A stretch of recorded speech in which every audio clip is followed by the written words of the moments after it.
Bonjour à tous les passionnés de cinéma. Je suis enchanté de vous retrouver sur ma chaîne Cinémadicte, où je vous propose les meilleures infos sur les nouveautés cinématographiques et les films déjà sortis. N'hésitez pas à vous abonner pour ne rien manquer des contenus captivants à venir. Allons-y. Bonjour à tous. Dans cette vidéo, je vais vous proposer une critique approfondie de Miss Peregrine et les enfants particuliers, un film qui a suscite beaucoup d'intérêt depuis sa sortie. Je vais aborder les thèmes principaux, les personnages marquants et l'esthétique visuelle qui caractérise l'œuvre. Je partagerai également mon avis personnel sur ce que j'ai aimé et ce que j'ai moins apprécié. Restez avec moi pour découvrir si ce film mérite vraiment votre attention. Nous sommes ce que l'on appelle communément des êtres particuliers. Eva Green, Miss Peregrine et les enfants particuliers, de Tim Burton, 2016, une certaine Miss Peregrine est à la tête d'un orphelinat. Pour enfants particuliers, ce simple pitch est déjà une bonne base pour un réalisateur comme Tim Burton, autant dire qu'il était attendu au tournant par beaucoup de monde. Mais alors est-ce que le maître de la fantasy gothique est bel et bien revenu de sa supposée errance? Clairement oui, Tim Burton est de retour, même si pour ma part il n'est jamais vraiment parti.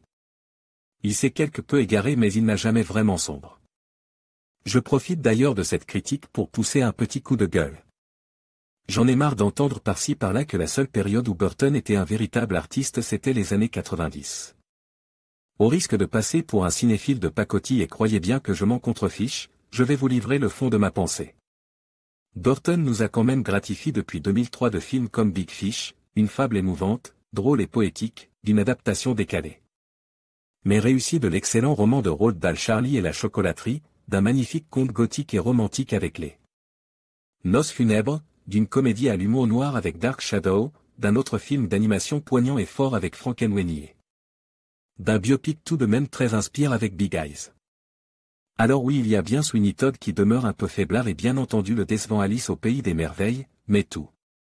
De même sur 9 films sortis en 15 ans il n'y en a vraiment que 2 qui pêchent, c'est tout de même assez mince comme argument. Pour prétendre qu'un réalisateur s'est complètement perdu dans sa démarche artistique. Mais Miss Peregrine et les enfants particuliers alors? Difficile de ne pas constater que le réalisateur semble très épris de ses personnages. Rien de surprenant là-dedans bien entendu, Burton a toujours aimé les frics et mettre en scène à travers eux des histoires où l'humanité prime au-delà du bizarre. Une bizarrerie que l'on évoquait car elle n'entre pas dans les codes de notre société.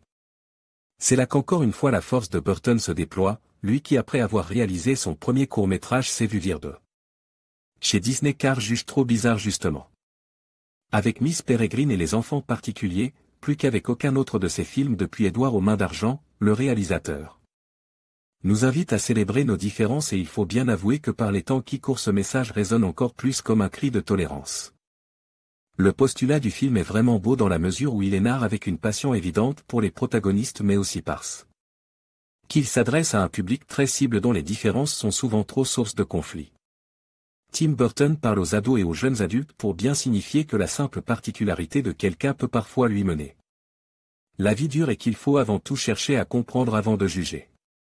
Personnellement comme message à adresser je trouve qu'il y a bien moins légitime, même s'il est vrai que beaucoup de productions choisissent ce chrono actuellement, c'était par exemple le cas de Zootopie en début d'année 2016 par exemple, sauf que Burton le fait à sa manière et avec son univers à lui.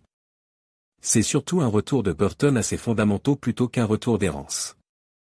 Avec sa nouvelle muse en la personne d'Eva Green, un choix que j'applaudis tant cette actrice est fantastique, le réalisateur s'emploie à adapter le roman de Ranson Rigg, que je n'ai pas encore lu. Une appropriation plus qu'une adaptation d'ailleurs, ou bien Rigg écrit du Burton. Quoi qu'il en soit cette Miss Peregrine est un magnifique personnage, teinte de noirceur et pourtant riche d'une incroyable délicatesse. Eva Green, déjà parfaite dans la série Penny Dreadful, incarne avec beaucoup de justesse.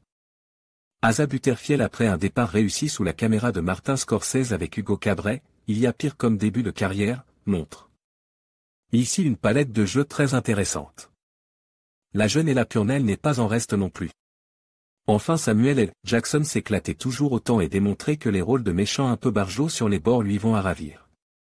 Notons également que le film est visuellement très beau, si les pouvoirs des fameux enfants n'ont pas de mal à convaincre à l'image. C'est aussi la photographie qui n'est pas traitée à la légère. Les séquences nocturnes sont superbes et les jeux avec les ombres nous renvoient presque à un cinéma expressionniste que l'on ne voit pas assez souvent. Que dire également de cette séquence sous-marine dans l'épave d'un bateau hormis qu'elle est d'une poésie renversante?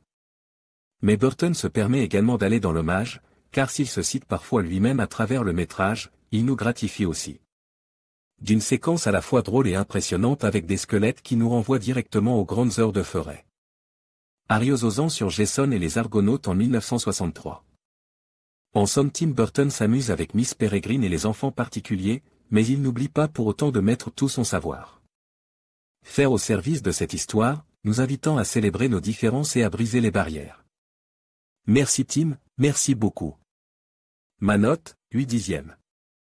En conclusion, la critique de Miss Peregrine et les enfants particuliers, par Stark met en lumière les forces et les faiblesses de ce film captivant. Bien que l'univers visuel soit riche et enchanteur, certaines incohérences dans le scénario peuvent laisser le spectateur sur sa faim. Néanmoins, les performances des acteurs et la direction artistique contribuent à créer une expérience mémorable. Ce film, bien qu'imparfait, mérite d'être vu pour son originalité et son approche unique du fantastique. Merci de nous avoir suivis dans cette analyse, et n'hésitez pas à partager vos propres impressions sur le film.